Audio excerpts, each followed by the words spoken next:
Carol Burnett, the woman beloved across America for her warm smile and charming humor, has long been considered the kindest lady in Hollywood. Yet after decades of maintaining a calm and graceful image, she has recently stunned the public. In her 90s now, during a rare interview with Rolling Stone, Carol Burnett candidly recalled the men she disliked the most in her life. These weren't strangers, they were men who had once held crucial roles in both her career and personal life. Some had betrayed her through infidelity and disputes over shared assets. Others used their influence to exclude her from major shows like SNL for decades. One younger man even mocked her image in a questionable scene, forcing Burnett to take legal action. So who were the men that left the legendary television icon so deeply hurt? And which one did she truly never forgive? Harvey Korman, a fierce argument on set that led Burnett to fire him. Amid the bright lights of 1970s television, where every laugh translated to ratings and ad contracts, the Carol Burnett Show reigned supreme. At its heart stood Carol Burnett and Harvey Korman, a duo so in sync that audiences believed they were born to perform together. Burnett was the soul of the show, while Korman was the bridge that made everyone laugh. But behind the applause and laughter, a storm was quietly brewing, one that would shatter a decade-long friendship. By 1974, the show had reached its 7th season. Ratings were at their peak, CBS had renewed it for 3 more years, and the crew had just won their 4th Emmy. Yet that same year, cracks began to form between Burnett and Korman. Costume designer Bob Mackie recalled that Korman had become grumpy, short-tempered, and even avoided Carol backstage. Some said he felt overshadowed by Burnett, fearing her fame eclipsed his own growing recognition. The conflict erupted one April afternoon at Studio 33 Television City, Los Angeles.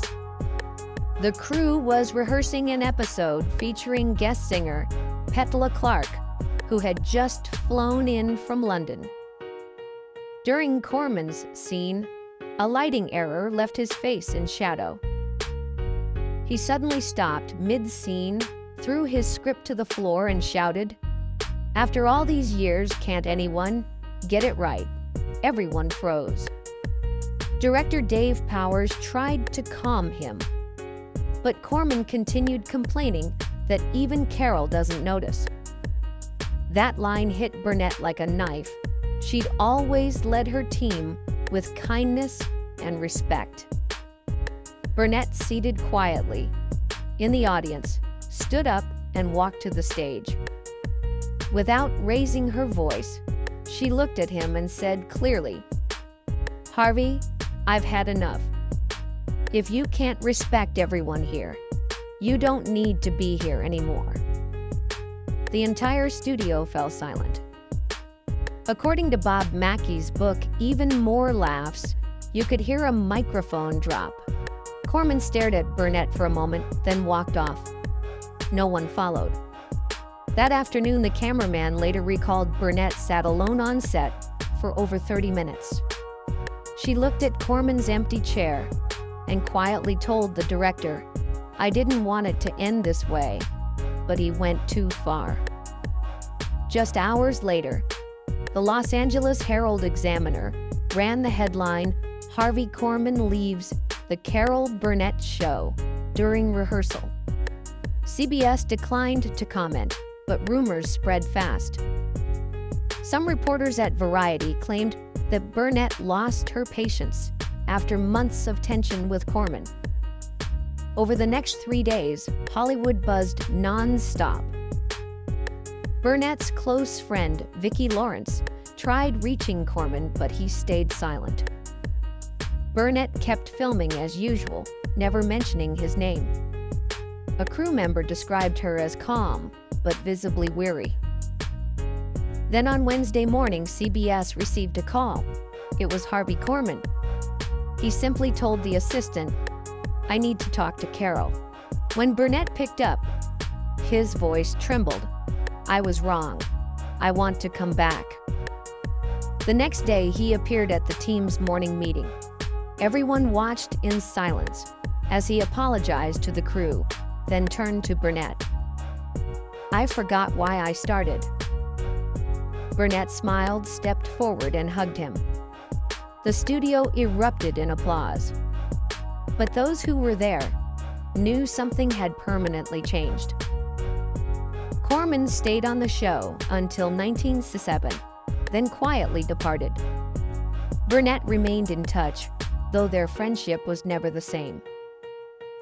In a 1983 Entertainment Tonight interview, when asked about Korman, she said softly, "Harvey made me laugh more than anyone else, and gave me the biggest headaches."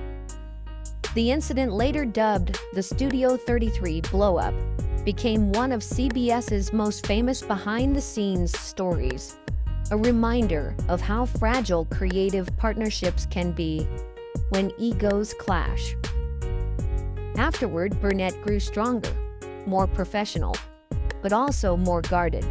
She stopped letting emotions interfere with work. Yet the turbulence in her life didn't end there. Joe Hamilton, her ex-husband's betrayal, and the battle over their shared legacy.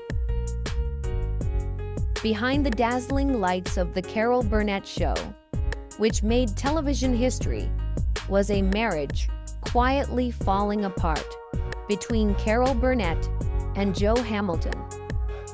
Once hailed as CBS's golden couple, their partnership created joy for millions. But that same world of laughter slowly turned into one of silence and pain. Their story began in 1960, when Burnett was a young performer on The Gary Moore Show. Joe Hamilton, already a seasoned producer, had worked on The Steve Allen Show and The Colgate Comedy Hour.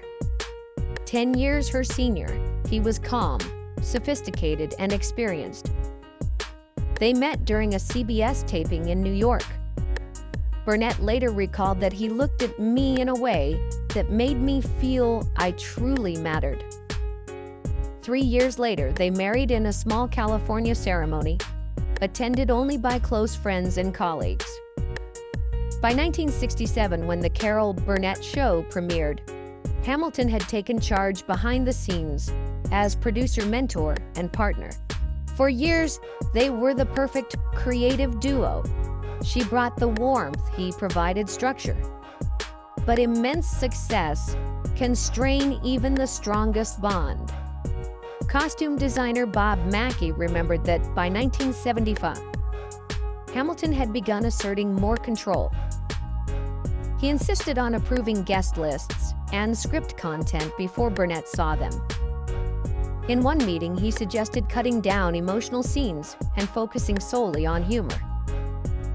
Burnett disagreed, saying viewers need both heart and laughter. It was the start of growing creative and personal distance. As work pressure increased, Hamilton became more absent from home. At first, Burnett assumed it was due to new projects. Then came whispers. In August 1979, TV Guide hinted at a veteran producer entangled in a private relationship within a Los Angeles editing suite. Names weren't mentioned, but insiders knew. Crew members said Hamilton was often seen with a young CBS editor at the Soho House restaurant near the studio. Burnett didn't confront him immediately, but her close friend Vicki Lawrence later said Burnett broke down after overhearing two colleagues discuss Joe's